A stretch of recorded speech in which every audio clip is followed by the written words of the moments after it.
See, the funny thing about Caesar Messiahs is that um, you don't really need my participation. I mean, I show the parallels, and some of them are kind of occulted, sort of hard to figure out.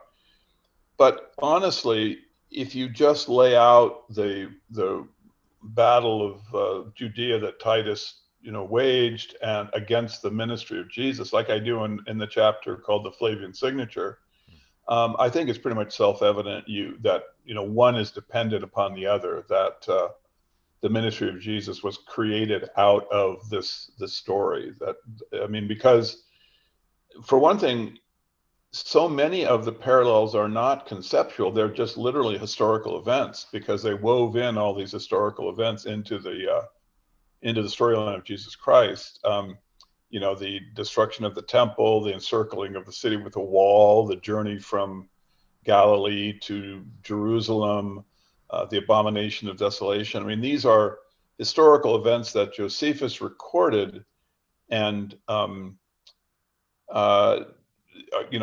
ended up in the story of Jesus Christ. And you add to that many parallels which have already been picked over by scholars, because they're so vivid, they're so obvious. Um, and that collection of just what other scholars have noticed and the historical events, um, the thing which my insight that had weight here was simply that they're occurring in the same sequence. I mean, that was a brand new idea. It had never been seen. Somehow it had been overlooked. And it's just baffling why it had been overlooked, because sequence is a structural aspect of typology. It makes typologic linkage easier to understand. And there's examples of it in the New Testament itself that are not linked into Josephus, but rather are linked backwards to the Torah, which use sequence.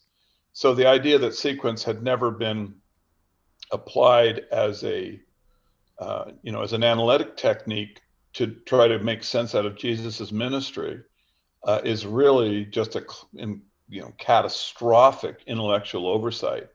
And it's really a shame, because if it had been widely known, we would have had a whole different history. Right. We would have changed. The history would have changed, because we wouldn't have been weighed down by such an irrational religion.